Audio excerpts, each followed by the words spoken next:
halfway through. What the heck is going on there? A premium account on Twitter is required What in the to fruit? create live broadcasts on their forum. Did they change their policies, or were we just getting away with it? I guess no, I don't know. I guess we're just who knows, guys? I guess we're not on Twitter anymore. So if you were We weren't before, but we're not on X now either. Touche. Well, I guess that means we'll just get started on every other platform. There you go. Welcome. This is the start of the pod now. Uncensored cast of pod. Hosted by Nick Archuleta. Mosted by Colin Zanker. And last but certainly is least, Joseph Goodwin.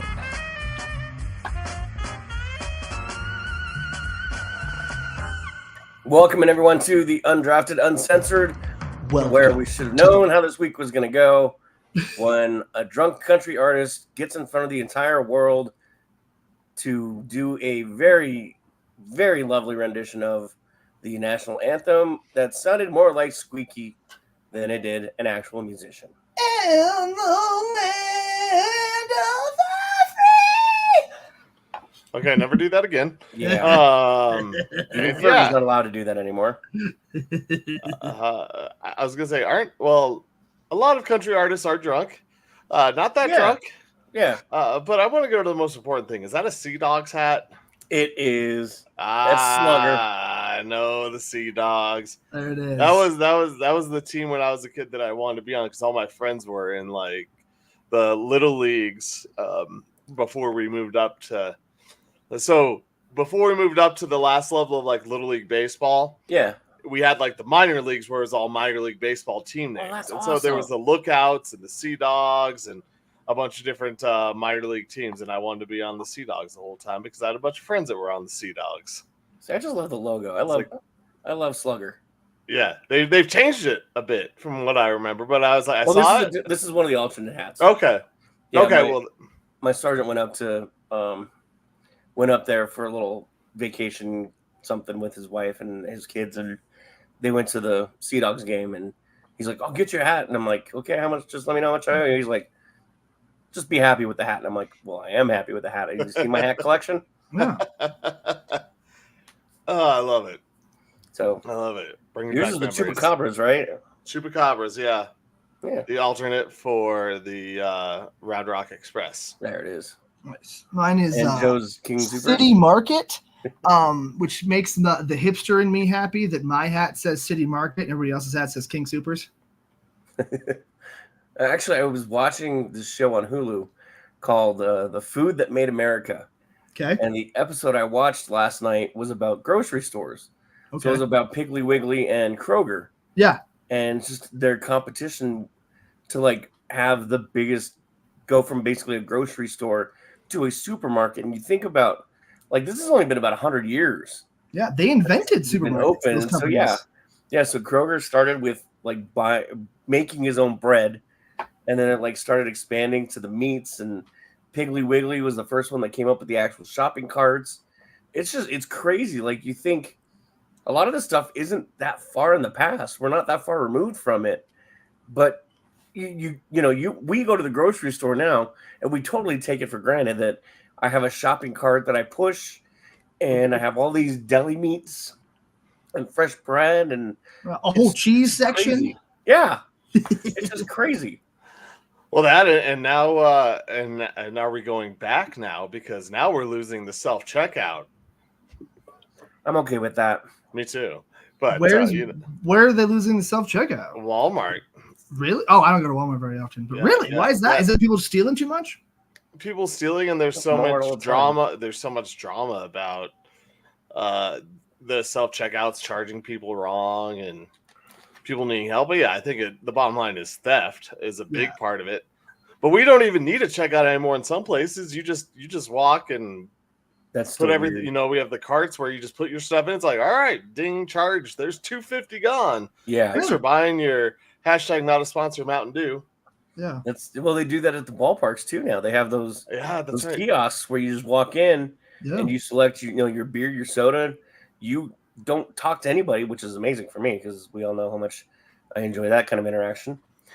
You go in, you select what you want, and you walk out, and that's it. Yeah, they had one up. We sit in the in section 508 in Mile High Stadium. I don't care what it's called. We're never calling it anything else. And they have one of those too. And they're going to get rid of it because they didn't get very good camera software or didn't look at it very well. And most people just stole so much beer from the school. Can you imagine? I thought about this one night when I went with one of my friends. Can you imagine being that guy that you walk in and you just kind of sneak in with a group? They don't see you. Yeah. You go and you grab 2 beers. You just walk out with them. You make some random oh, look at that. That beer is disgusting. And just trying to make a conversation with them. So it looks like you're part of the group. And then you just walk out with the big group. You don't even pay for your beer. None of people didn't even bother to do that. They would just walk in, take them, and leave, by themselves. Oh, I just thought about it. I was watching this big group walk in. I was like, just jump in with them, grab a couple beers and walk out. And they wouldn't notice till tomorrow. Yeah. No, they wouldn't notice at all. There's probably so many thousands of people going in doing that. And they're not going to be able to police it, especially while there. What are they going to do? Come find you at your seat? No, there's, I think they realize. The Broncos jersey with the Broncos hat. Yeah. Right. Good luck. Yeah. Speaking of good luck, the Olympics were about to start. The USA played one of their final little exhibition warm-up games against Serbia. Joker did what Joker does, double-double. And I don't know, didn't they get destroyed? No, I didn't see the score, but I saw a story about how in the first half it was pretty close, and then USA decided to show up in the second half because they were tired of messing around or something. I don't know. But, you guys know how much pride I have for my country and my teams. And, if you're one of my teams, I'm going to root you on no matter how bad you are. Thank you, Colorado. USA. I'm not all that motivated to root on Team USA right now. And I don't know if it's the personalities or if it's just the way they're portraying themselves. I mean, I got no problem rooting on the villain because I know we're USA. We are the villain. I get it. We're the villain in everybody's story. But why am I having such a hard time grasping onto this team right now? Well, I mean, it does have some of the villains. I think that Team USA has lost its luster from the dream team that we remember, going there and just demolishing everybody. And now it's just, okay, well, yeah, it's LeBron. But then you have guys like Anthony Edwards and Anthony Davis. It's just Rudy Gobert, or not Gobert, excuse me. Joel Embiid, who is now an American. He's an American, yeah. Yeah, it's just the homegrown, the love for players, I guess, is a lot different now in the NBA too. You don't have the same team ties, and it wasn't this how will this chemistry work together with this squad? Can they do it? Because we see now in the NBA the team ties for these players is non-existent. They'll move around and go anywhere. So we might be fans of individual players, but you don't have the same drama ensuing around who are these guys playing with each other? Will it work out? Can it work out? And, everyone just kind of takes it for granted that they're going to win gold.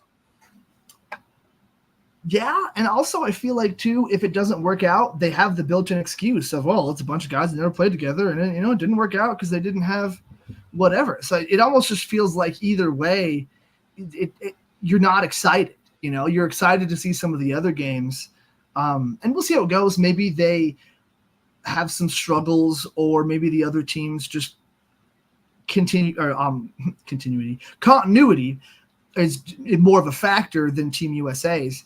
But yeah, and it, like you said, it's the people. It's Joel Embiid, LeBron James, Anthony Davis, guys that usually people talk a lot of shit about Jason Tatum. Not as much here, but there's a lot of Kevin Durant. Very polarizing, hated player by a lot of people for sure. It's just a bunch of guys that I feel like as fans, we haven't really rooted for that much outside of like the early days in OKC with Kevin Durant. We didn't, we never rooted for LeBron and the Lakers and Anthony Davis. We never rooted for like the Boston Celtics last year, the super team. And I don't know. It also feels, yeah, like you said, with Joel Embiid, it kind of feels like cheating that they got Joel Embiid. I don't even think he's going to play much. Anthony Davis has played better in that role. We'll see how healthy Joel is also, but like he shouldn't be there. He should be playing for a different team. And it would be cool to see some of those teams, whatever team he would play for, go up against some of those heavy hitters. It's just it feels like they're bending the rules to get more players than they need when they already had Anthony Davis and Bam Adebayo. And I like Bam a lot, and I'm going to root for the U.S. in pretty much every other category, but especially because I have such an affinity for Jokic. And I have a large affinity for Jamal Murray, but I'm kind of rooting for Canada more for Lou Dort because that's my guy. But I kind of am more excited to watch Serbia and watch Canada than I am Team USA. And I'll be excited to see Team USA later on. But I kind of don't care until the finals, like semifinals, finals, whatever, some playoff matchups. Like the early stuff, I'm just not invested because I feel like no matter what, they can just play isolation basketball and then good defense like the Celtics and still probably do pretty well. So let me ask you a question then to follow up on that. Is it because of the way we play the game here compared to the way they play in the rest of the world where, watching the game the other day, these guys are looking for fouls. They're trying to draw fouls, but they're doing it in the American way where they're overselling some of these things. Whereas the other countries don't care, and these officials will look at you and laugh at you and go down to the other side of the court because that's where play is. I mean, I don't want to say it's the way to play. Yeah, it's different, but I really don't think that's the reason. I think because now in the NBA, we've become such a fan of just players. I think a lot of NBA fans don't really know how to cheer for teams, or they don't cheer for teams. I think that it's weird to have a team concept in the NBA currently. There aren't a lot of like teams out there. Like people follow the Lakers because they're the Lakers, but a lot of people are there now because of LeBron.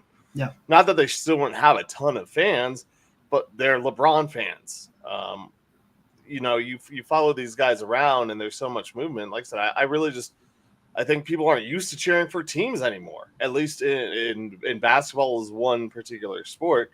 And it's becoming a lot like that in other sports too, where you just become a fan of players because messy. Your teams aren't your team anymore. You follow, you start to really like these guys that are playing on your squad, and then they're gone in 2, 3, 4 years. And you have to start it all over again. It's like a really crappy relationship. Well, so I mean, Joe, how old are you with the Dream Team? I'm 31. So what Dream Team was 96? No, it was before that. It's 94. Was it 92 or 96? I think was it 94? Yeah, I guess it would have been 92. So I was born. Okay. I was born in 92, yeah. I was born in 92. Yeah, the original Dream Team had to, it was 90. Yeah. If the other one's 96, then it had to be 92. So Colin, you'll remember this obviously more than Joe. He was just a little lump on the log. So back in that era of the NBA, I mean, obviously Michael Jordan was making it big. And I mean, you couldn't walk around Denver.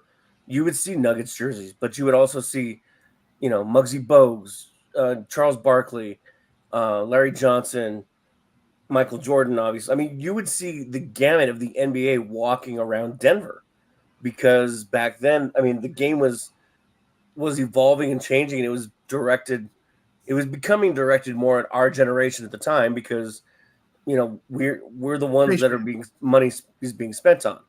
Yeah. So we're buying Jordans, we're buying the jerseys.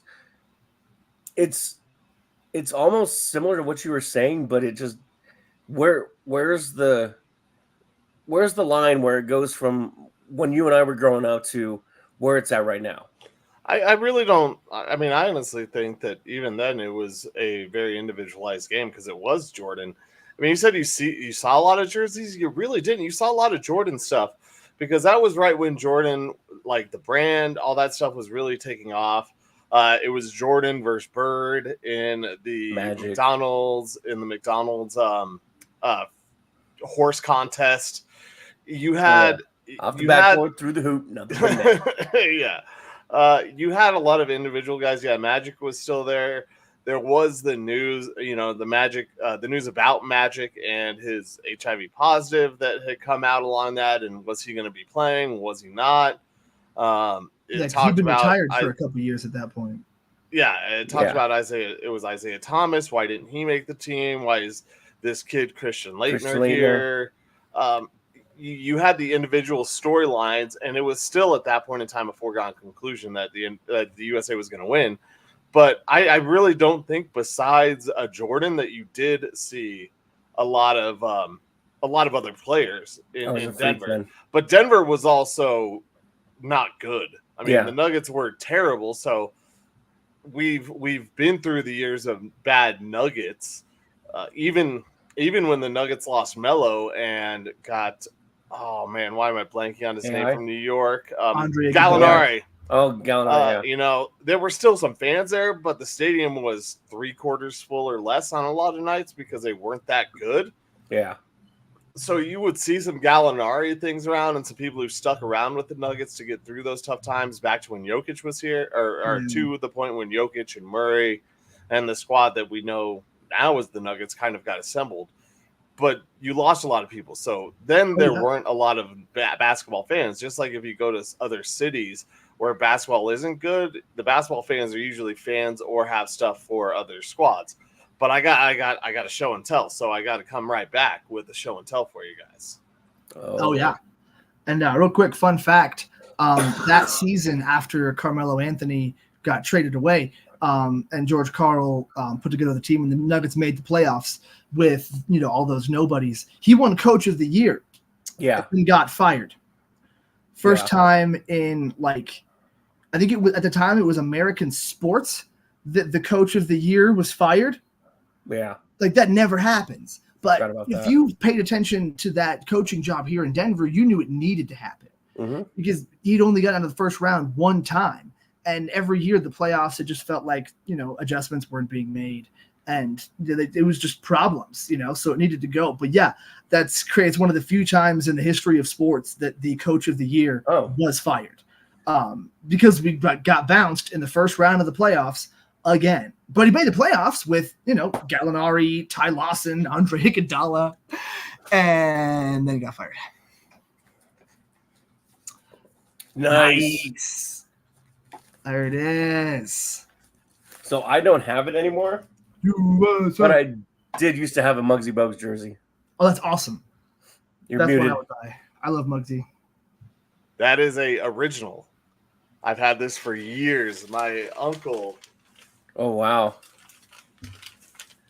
Got it for me. I just got it. Well, I didn't just get it dry cleaned, but I got it dry cleaned a while ago and cleaned up. But yeah, I've had that thing for.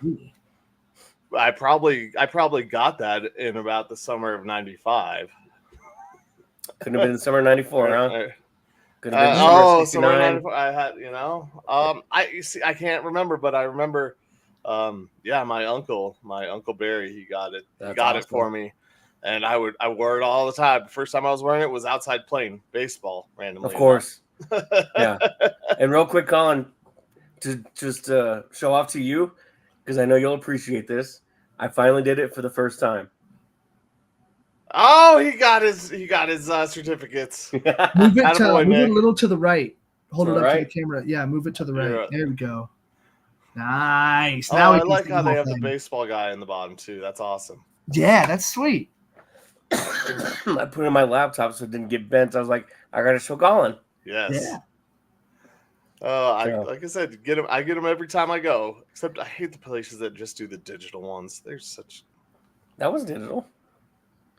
Okay, well, it just looks like it. That looks like it's actually on a certificate like paper. Oh yeah, no, they got the stack of. No, that was pretty cool. No, I'm saying like they don't have them printed off for you. Yeah, no, you get them emailed to yourself. Oh, okay. and you have to print them off to get your receipt. That's Yes. stupid. Okay. Yeah, I have that at multiple places. I'm like, whatever. At least I have it in my email somewhere. Yeah. It's kind of a cheap move, but whatever. Yeah, I was walking out, and it was like, as I was walking out, it was like right there. I was like, fuck it, I'm gonna go get one, just to appease Colin at least, if anything. They were really nice there. I'm excited to try and go to Cincinnati next year, dude. You got to get Skyline Chili. Skyline. It was worth it. It was worth it. I mean, I plan on spending money. Probably not as much as I'm going to spend in New York in a few months or in a month. Holy crap, that's 1 month away almost. Whenever. I know, dude. I just finally booked my final hotel for the year. Detroit? Yep. I went Marriott this time. I didn't go Hilton. It was a little cheaper. Well, you got to slum it sometimes. Well, I get points to both. I don't remember when I started doing my Marriott ones, but I hadn't done it in a while, and it was cheaper, and it's still like less than a mile walk to the ballpark. So I'm like, it's within my mile range. I'm fine. Don't want to go outside that comfort zone of a mile. Not in Detroit. God forbid. Not in Detroit. Not in Detroit. I'm gonna keep it as close to the ballpark as I can. All right, one more question just to finish up this basketball thing real quick. So obviously the Nuggets are about to get their guy, and basically they got their guy, but they don't have their guy yet. We all knew it was taking a while. So guys, they got both their guys. One's sleepy and the other's dopey. Are they better now? Better than what? Are they better than last year? No, that was never in question. I feel like, because losing KCP, you lose a huge aspect of your starting five, especially with the defense and then also the shooting. Like, obviously he had a rough fourth quarter in game 7, but he was also, I think, doing more than he normally would have if they had a proper rotation and didn't have to rely so heavily on those five starters. Like Malone said, he was going to have to do. They just didn't have any other guys, that could really shoot, because Porter was getting destroyed and Jamal was having his thing, and it was like, damn, we have nothing. But I don't think it's impossible that they get there, because you could see a massive jump from Christian Brown. You could see somebody else, like Julian Strother was tearing it up in Summer League. I don't think that'll materialize until maybe a little bit later, but who knows? Anything could happen and they could make that jump. But as of now, no. But they'll have some more fun veteran bench pieces maybe in Saric and Russell Westbrook. Saric can hit threes. He's a solid passer. He's not, anywhere near Jokic level, but he can kind of run similar stuff. And we all know what you get with Westbrook. You're going to get some fun dunks, some layups, some high-flying stuff, just a whole bunch of missed shots. I read that he went, 13 for 50 in the playoffs last year? Solid. In the one series. Like, that's – but at the same time, like, if we win – then I'm going to be looking for those stats and hoping that we get them, because if we get, Russ going 4 for 10 or 4 for 15 or whatever, but the Nuggets win, then I love that. But, no, I would not say they're better. They have a chance to be. They could be more fun off of the bench, but they still have depth issues, and I don't think they're better. See, they have a chance to be. On paper, no. When you look at it, you lose KCP. No, I mean, that's a big loss. But in my mind, I don't know if we can say that they're worse off, because we also don't know how Christian Brown will respond to this offseason and to the challenge that's put in front of him. From what we've seen from him and his reaction to the end of last year, I think he's taking this opportunity, and I bet you he's working his ass off. And I think I feel like he could turn into a better player than KCP. I think he's more explosive. I think if his work ethic stays and he is working on everything, his shot in particular, his 3-point shot, I'm not as worried about a drop-off, because I think he is a better defender than KCP. KCP was good, but Christian is a lot bigger, faster. It's just I don't think that the drop-off is going to be that bad. maybe it's me having too much faith in him, but I'm not as worried about it. Those nugget glasses, Colin. Well, it's just nugget colored glasses. But it's what I've seen from Christian that I'm wearing them. I love this. This is great. We're gonna make fun of Colin for being the basketball homer. Yeah, right. Give me a break, Nick. But honestly, I don't think you're wrong. I think that I wouldn't say that Christian Braun is a better defender, but he's a different defender. He does different things than what KCP does, and he's good at them. He has a real high energy, high motor, whatever you want to call it. That's more of a football thing, but it works here. And definitely being bigger and faster makes a huge difference. So, yeah, you're right. If he shows that work ethic with his shot, I would love that. The only thing that worries me is that he's been tentative to take shots. So, in that sense, Russell Westbrook might just teach Christian Braun to stop giving a shit and just put up all the shots. That could be a good thing.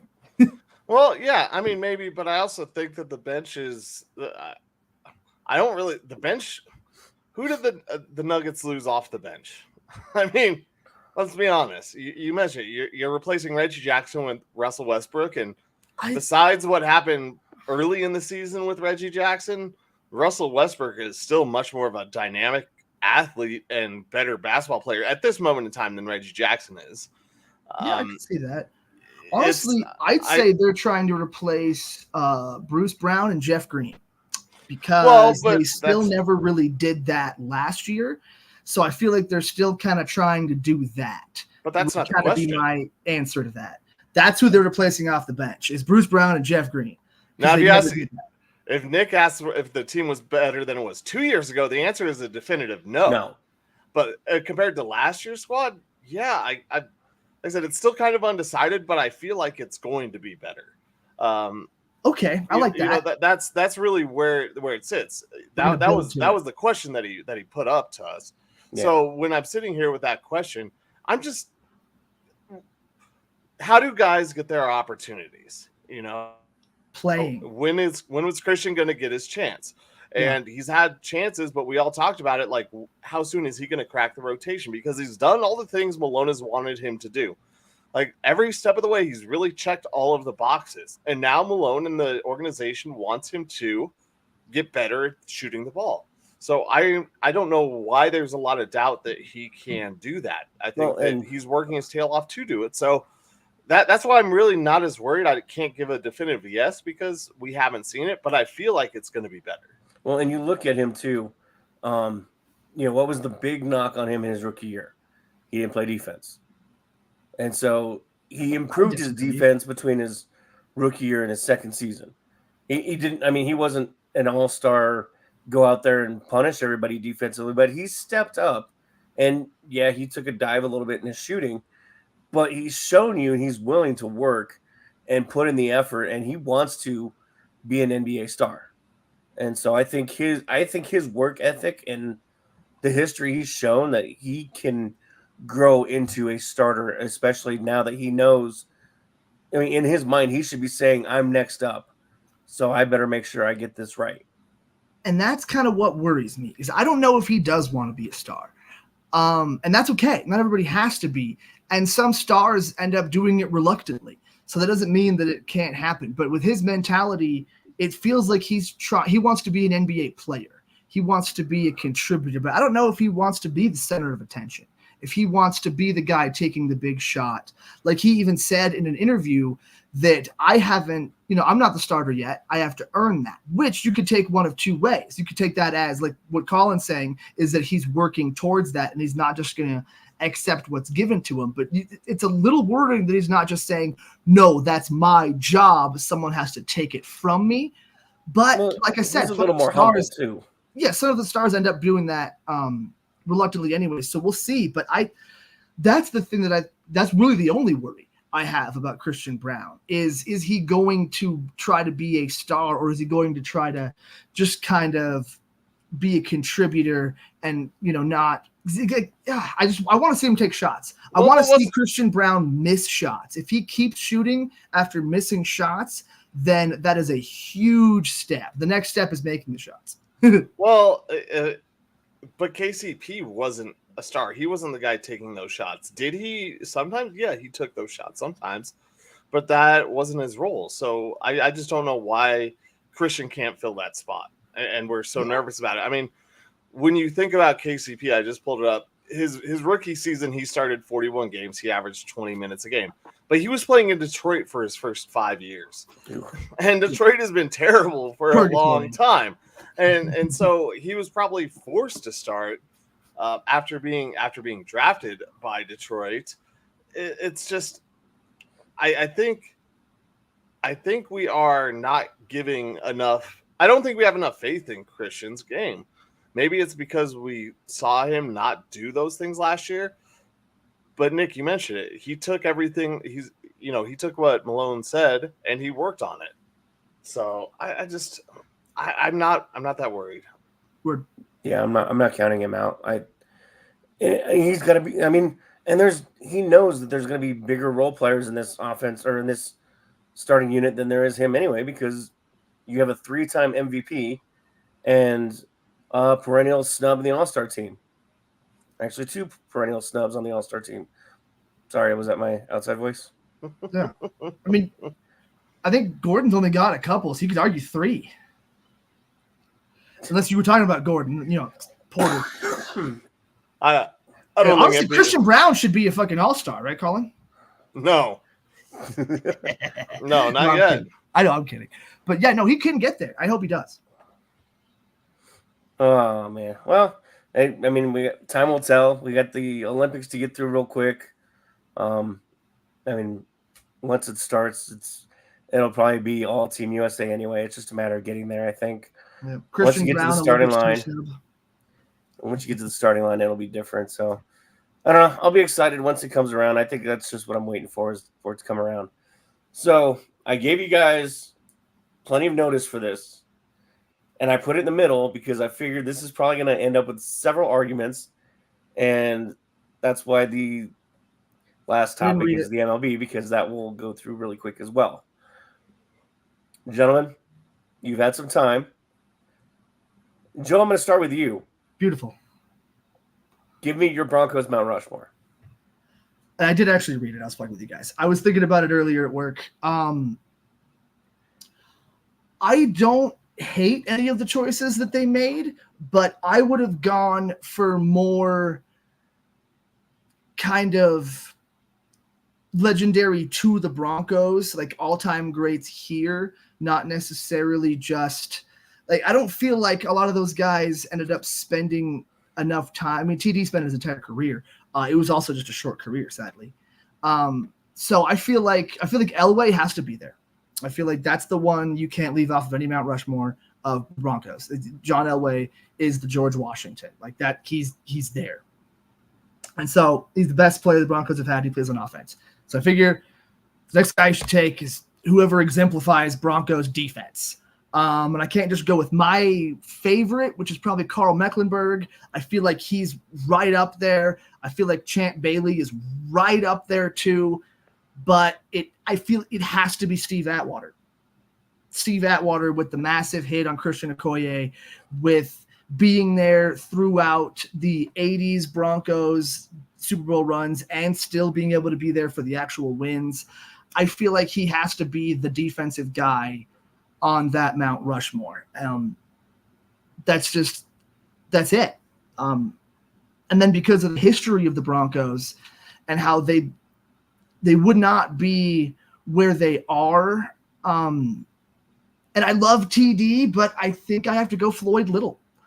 He brought the Broncos out of the depths, and he really made them what they were. And sadly, he retired right before the 77 season, so he never got to play in the Super Bowl.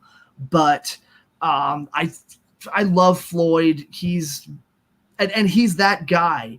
He was Mr. Bronco. Like TD was on the team and he was the best player on the team probably, but it was still also a great team around him. And it was a very short-lived career. And I guess that's kind of my knock against Vaughn also, is he didn't play here quite as long. Like I got to put Steve Atwater, I think. Yeah. And then the last spot, you can kind of go with whoever you think is the biggest. You could go with the other quarterback in Peyton Manning. You can go with TD. You can go with Vaughn, Shannon Sharp. That's the one I haven't filled that spot yet. I could maybe go Champ Bailey, but that's also more my childhood and growing up with him as the best player at his position for so long. But he didn't get drafted by the Broncos and play from the whole time. So I guess it also depends on what your personal criteria for a Mount Rushmore is. I feel like everyone's Isn't that Mount what Rushmore. This is, though, Joe? It is your Mount Rushmore for the Broncos? Well, yeah, but people, mine is different. It's going to be different from other people's because I'm going to use different. But that's what the segment is. It's so I'm explaining why I'm using my criteria. Yeah. Okay. Do you want me to not explain it and just say the names and that's it?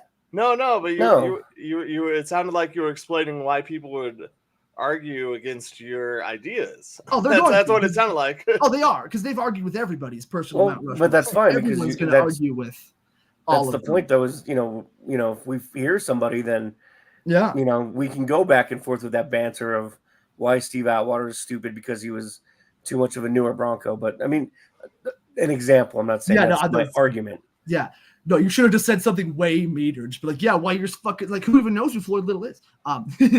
But yeah, so I mean, like, my favorite Bronco is probably Ed McCaffrey for the way that he played, and because I played wide receiver, and that's one of my guys. I don't know if I could put him in a Mount Rushmore, but he was awesome. Rod Smith, I feel like you could put there for sure.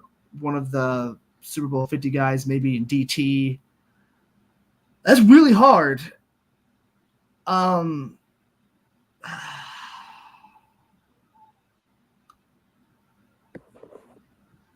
Well, Joe contemplates. Thank you, ready for tuning in. You're watching Undrafted Uncensored on E5280sports.com.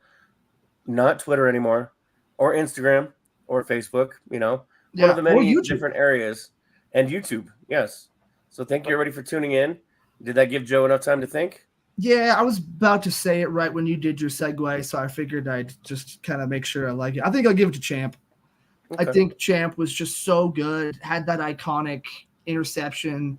It's so sad that he never got his Super Bowl here, so I think part of it is the tragedy of Champ Bailey. Because, Shannon just didn't play here long enough, even though I don't fault anybody for leaving and going to get a Super Bowl ring, even when he's got some. Like, that's just – and I feel like he's getting it for fame more so than even though he is one of the all-time great tight ends. I feel like he's probably lower on the list of all-time great tight ends than he should be. But, TD just had too short of a career. That's the only other one I think. I was between Champ and TD, I feel like. See, the way that I sit here and look at my Mount Rushmore is the guys that I loved watching. So that automatically takes out for me the guys like Floyd Little, the guys like Mecklenburg, because I didn't really get to watch them play. Sure, I can see highlights, but my Mount Rushmore is guys that I've loved watching. And when I go to my kind of second level of the criteria is, what did you win?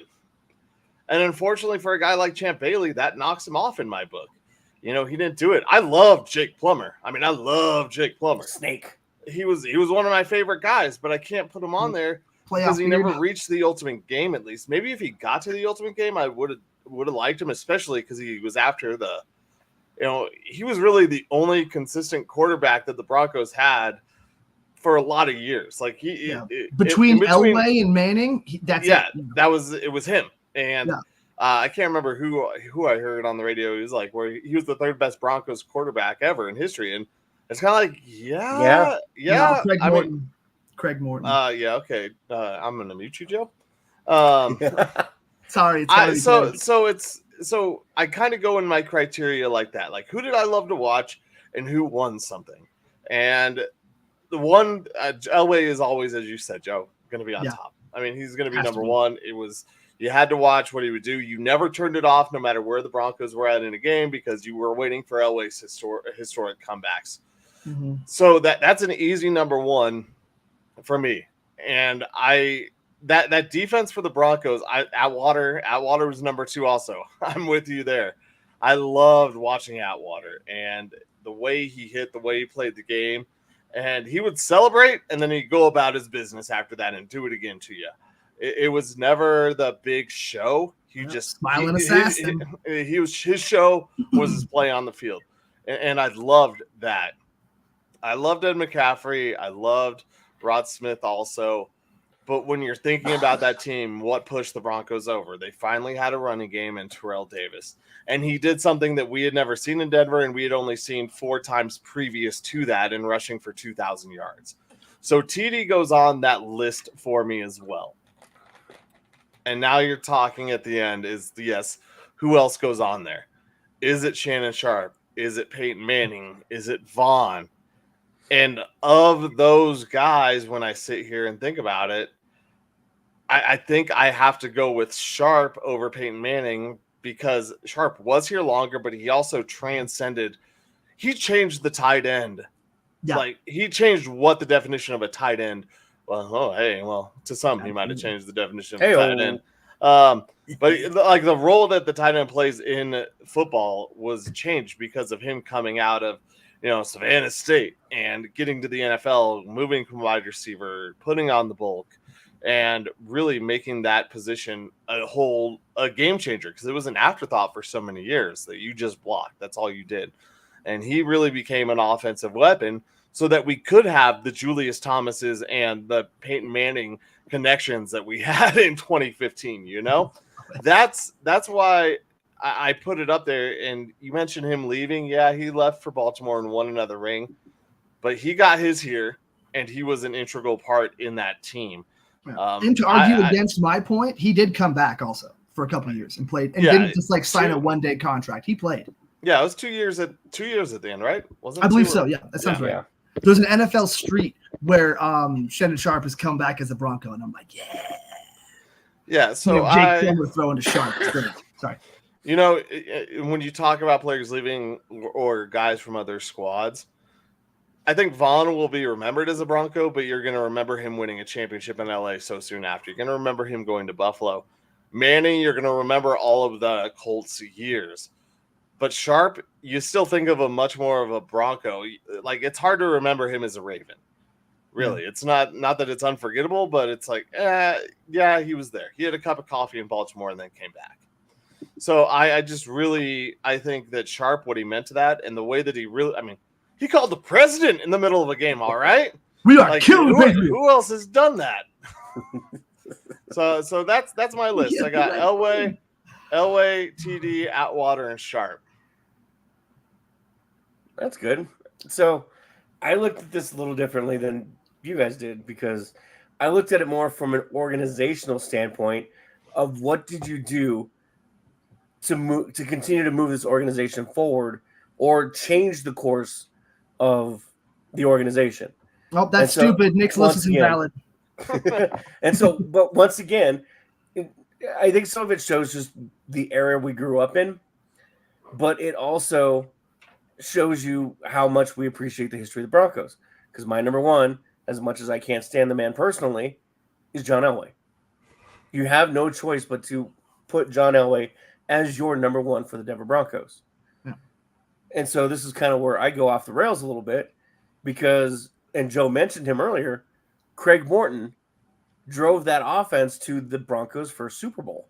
You could put Craig Morton? I did. Okay. Because he guided that offense. And he got the Broncos to their first Super Bowl. He started the winning is kind of where I'm going with that. Yeah, okay. Elway continued it, but Morton started it. And you add to that too, one of the best defenses ever that's finally getting its recognition in Randy Gradishar. He's finally going into Canton. He led that Orange Crush defense. Yes. And again, that Orange Crush defense is what got fans going back to Mile High Stadium and going in there because that was one of the best defenses. The dude has over 2,000 tackles in his career, allegedly. And he, depending on what stat you read, he leads the NFL in tackles in a career. It's wishy-washy whether or not it's an actual stat. It is what it is. He was a monster on the field. He was the captain of that defense, not to take away from TJ, but he led that defense. And that's what those two players right there are two of the guys that got the Broncos to establish winning. And Elway continued the trend, and he stepped it up, and he brought Denver their first 2 Super Bowls. My last one was really hard because I debated, do I go Pat Bowlen? Do I stay with a player on the field? Yeah, I had that same thought as you were going. I'm like, fuck, I only thought about players. I kind of want to change my fourth answer now. But go ahead. And so I've been kicking it around. And my final 2 that I'm going to talk myself into one of these 2 at this point while I do it is the first one is Rod Smith.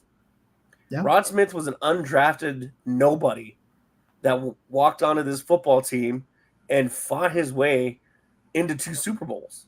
His first catch was a game-winning touchdown. He wasn't supposed to be anybody.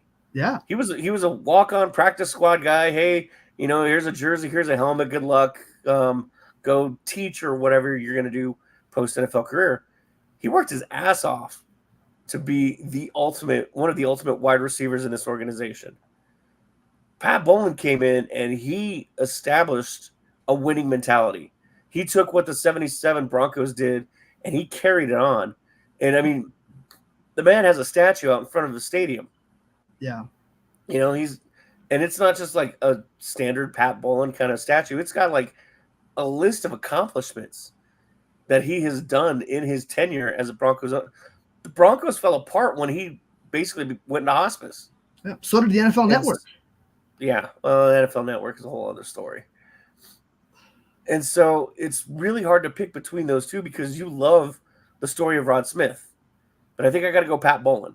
Yeah. Pat Bowlen has to be my final head. And I don't mean to put him at the very end because he's at the very end. It's just he brought to the Broncos a way of life that we got used to. And I mean, we took it for granted. And once Elway was gone, he tried to keep it alive. And Elway kept it on life support with Peyton, but they eventually had to pull the plug and start over. And it's a new generation, but that's where I'm staying. Yeah, you're right. I gotta change my fourth for sure because I didn't even consider.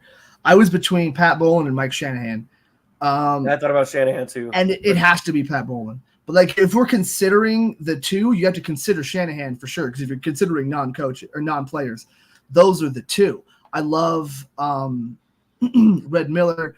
I love a lot of those older guys, but like. It's got to be, and I love Champ, who I put in that spot, but it has to be Pat Bowlen. There's kind of nobody else, unless the list said players, and I missed that in their thing. No, it didn't. I didn't think outside that box. So yeah, it has to be Pat Bowlen. You're right, Nick. It didn't. And that's very fair because he is Mr. Bronco. But when I think of that, like you could make a coach or executive Mount Rushmore. It'd be like Bowlen, Shanahan, probably. I might say Wade and Kubiak, or just put them together. I like that. I can see Kubes. I like Kubes. Yeah, Wade Phillips is one of the best defensive coordinators of all time. The problem one of the is reasons the Broncos won the Super Bowl too, but he was a terrible coach. The problem, he was a terrible head coach for the Broncos. Also, that hurts his case. I would argue, either Red Miller or John Ralston. John Ralston built the team that went to the Super Bowl and then got fired in '76. In '77, Red Miller took over and took him to the hump. So John Ralston is kind of like the Tim Connolly of the '77 Broncos. He helped put it all together, get everything, and then sadly he couldn't get over the hump too. So you could also argue he's the George Karl. That's not my hump. And that's why I would leave those guys off because all of those, the other 4 won a championship, and we all give a lot of credit to Wade for. No, I wouldn't put Reeves up there, but we give credit to Wade for the defense so much, and we give that all-time defense. Yeah, they had great players, but he also he was the leader of that. So and kind of the architect with it. So that's why if I did an executive one, those guys would be on there. But I think for this Rushmore, like you said, the way I did it, I can see where you go. I had to go players only because you can do both. Like I said, you could do. I think you need a separate executive and player. One for the Broncos. I would agree. If this was Vegas, you would just, Al Davis would be on it anyways because he wouldn't let you not put his face on it. Yeah, but we're not Vegas. He would be all 4 faces. What are you talking about? It would only be Al Davis. It'd be young Al Davis, middle-aged Al Davis. He owned the team. I am Mount Rushmore. What are you talking about? Just each head has just a little bit less hair every time. A little less hair, a few more wrinkles. Yeah. That was a good one, though. I didn't spark as many arguments as I thought we were going to, but I mean, each of us justified why we're all kind of on the same page too with everybody. Well, and I think that's because it is a personal list. Yeah. You know, when I talk about like my Colorado Mount Rushmore, which I had a chance to earlier today, like Eric Young Jr. is on my Colorado Mount Rushmore of athletes because he gave hope to a small guy like me to be able to play baseball, and his home run at Mile High, like all the things that he did on opening day. I mean, senior. Oh yeah, Eric Young Jr. Senior. Junior senior. I'm looking at so when it's a personal list, it's hard to argue. Like you can see a lot of points to it. So well, I mean, so speaking of home runs, I got a quick argument. Sorry to interrupt. I think you got to put Joe Collier over Wade Phillips, coach of the Orange Crush defense, and the '80s defense. Also, like he kept the Broncos as one of the best defenses ever. I had to look up between him and Greg Robinson for Mike Shanahan, kind of who I thought. I was like, I think that's who I would go for the coach executive last one, Joe Collier. Sorry, fight me, Colin. It's a good argument. I mean, like I said, my list, my criteria is you have to have won something. Yeah, and he didn't win it all. That's true. Well, he won a lot of things. He won something. Not the big one. So, did you get to watch the home run derby at all? I mean, I followed along. No, I was working. Oh, okay. So they did this new format this year. I was working it.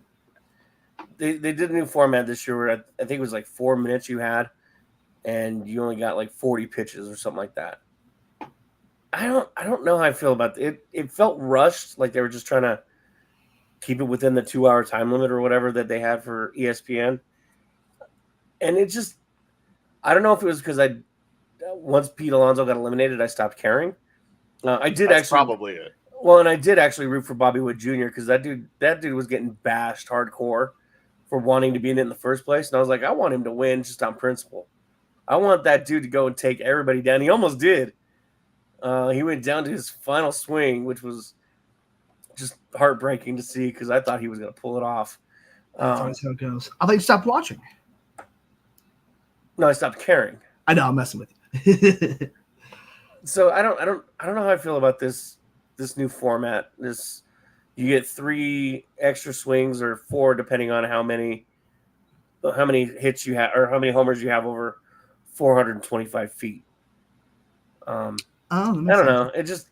I'm gonna give it another year. Let's see if they do it again next year and if they tweak it or anything. I wasn't a big fan of it this year. It just kind of went. Yeah, it was weird because like you saw the pitch clock thing, which I didn't know that was new because I don't watch a lot of baseball, but I was working the game, so I was watching the thing, and I was shocked that the Mets guy that wins it every year got this 78-year-old dude out there throwing, and like, oh, it makes sense, he's got like a good touch or whatever, but that dude was so slow, and it did kind of get intense towards the end of like, is he going to be able to hit some shots? And then you got to the point where it's like, there's no way this is happening. So that was interesting and kind of, but like, I don't know. I just felt like it was something because they'd always had some kind of, like they had the new pitch clock, I guess. So it must be new because of that. But I always assumed it was timed or he wouldn't have chosen the old guy to pitch for him. Or maybe he was just used to it. I don't know. What do you think, Colin? No, I mean, I think the ending was much more dramatic and you got what you wanted out of it. You got the drama from the home run derby because in the past, these guys would just be tired and they'd go from hitting 40 home runs to 10. And that was the whole thing. That was the downer. Like you had the only exciting part of the home run derby was the first round or two. And now there was drama throughout. So I think Major League Baseball actually did a good job. Yeah, maybe they need to tweak a thing here or there. But I think to keep drama and to keep it a competition, keep things rolling, I don't have a problem with it because also you don't see these guys. Hopefully you don't see these guys at the end after this All-Star break who will participate in the Derby having changed their swings and going to slumps. You know, you probably are eliminating a little bit of that because they're not just swinging for the fences the whole time. What's up, Clayton? You missed our Broncos Mount Rushmore, man. You just missed it. Clayton, who's your Broncos Mount Rushmore? We'll let you put that together while we transition this over to Colin. Oh, are we doing that? What are No. we doing? You know we finally here, right? Huh? You know what time it is? It's Friday. You know what I did? You know what? It's Saturday, Sunday. What? It's Friday. Back. It's Saturday, Sunday. What? It's Friday.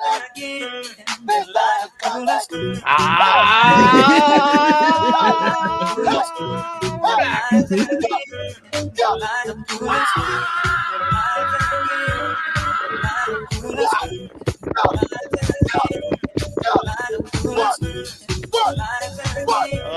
Okay, but like, what day is it? And we are back. The different intro to the victory formation. Oh, here we go. There we go. Fix that. Because it's Friday. We're here. We're doing the dang thing. All right, guys? It's Friday. So let's get into last week's picks. Well, one of us went 0-4. One of us went 4-4. And one of us went 3-4. It's going to be pretty easy to tell what happened early on because the Braves played the Padres on Sunday afternoon and matinee. Yeah. Braves ended up coming out victorious. And so I lost that game. Woo! And Nick and Joe both correctly picked the Braves to win that game. I'm a fart American killer. League versus National League in the All-Star game. I picked the National League. It was looking good when Shohei Ohtani decided to hit a home run and take the lead, but then the National League gave it up, and the American League ends up coming out victorious by 2 runs and robbing Shohei Ohtani of what should have been rightfully his MVP, doing something that had never been seen before in an All-Star game. He's got But enough. once again, both Nick and Joe got that correct. Oh, sweet. I couldn't remember which side I chose. WNBA, Sparks versus Wings. Well, my Wings were obviously clipped because we know how this is going to go. And the Sparks come out victorious, the biggest favorite of the week at plus 140, or underdog of the week at plus 145. Both Nick and Joe got that correct. So it comes down to the final. Oh. It was tennis. It all comes down. Oh, yes. Oh, I got it. No, you didn't. Didn't I take? I didn't take I took Alcatraz. No, you didn't. You took Djokovic. Did I? Oh. Yes, you did. Because Nick was the only one to take Alcaraz. Okay. And Nick goes a perfect 4-0 this week. Joe 3-1. You definitely took out Djokovic. No, I believe you. I fine. You know.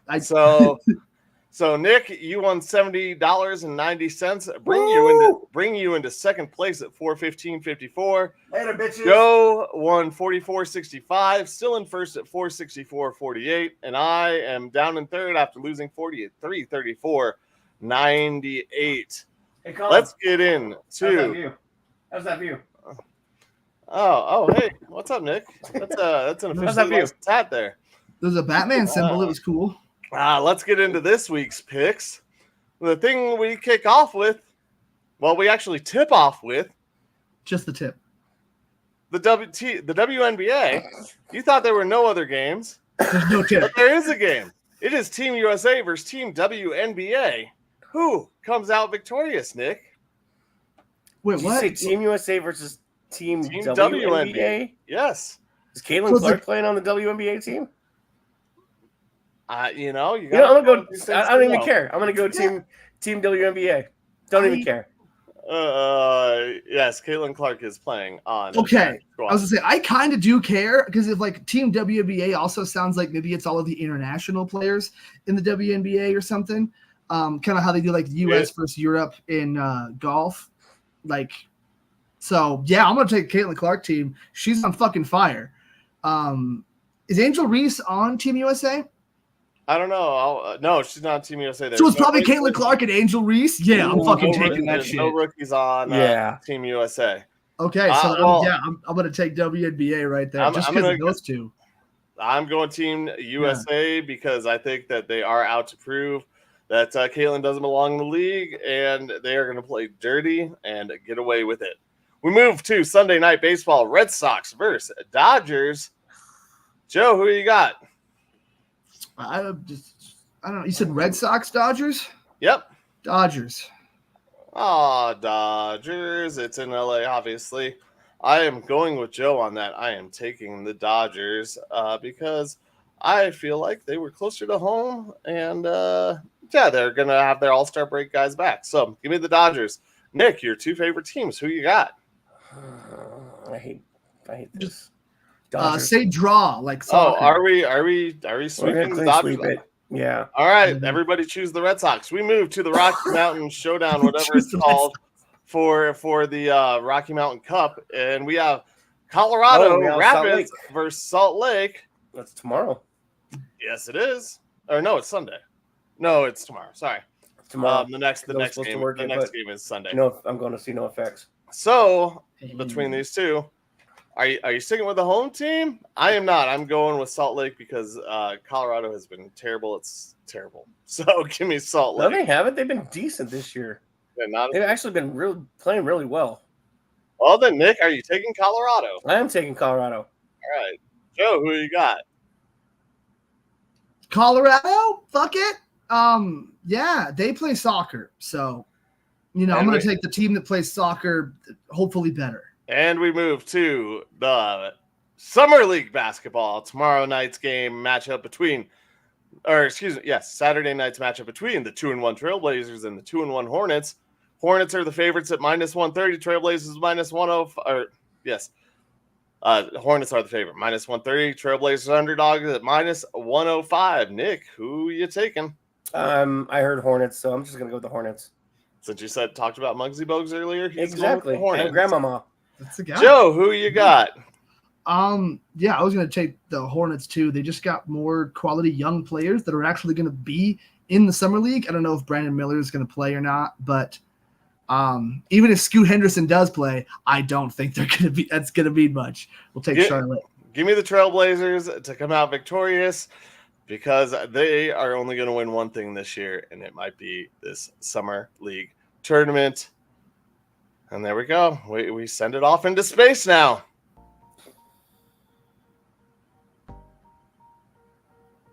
Wow, that's like really quiet and slow. I wouldn't call that space. It's supposed to be. I'm pretty sure it's silent in space because it's like a vacuum, Yeah. In space, no one can hear you scream. Exactly. But you know who can hear us? All the people who watch. Thank you, everyone, for tuning in to If you're not going to do it, I'm going to do it. I'm going to do saying it. I should Let scream. me do it. Thank you, everybody, for tuning in today. Undrafted Uncensored. Thank you, Michael Spillane, and everybody over at e5280sports.com for hosting us. Don't forget to check out Pikes Peak Sports Cards, sponsor of e5280sports.com. And thank you, Clayton, for sticking around for just a couple minutes. We're sad we missed you. And don't forget, you can tune in anytime and jump in with these conversations as well. Just anytime we're live, jump right in. We have no problems with arguing with you because we argue with each other all the time. So tune in. Everybody, we love you. Thank you, everybody, for tuning in. Once again, for Colin Zanker and Joe Goodwin, I'm Nick Archuleta. This has been Undrafted Uncensored. Until next time, may the force be with you. And also with you. Whoa, I wasn't supposed to stop right away. Well, whatever. We're ending it. Yeah, we're ending it. Bye.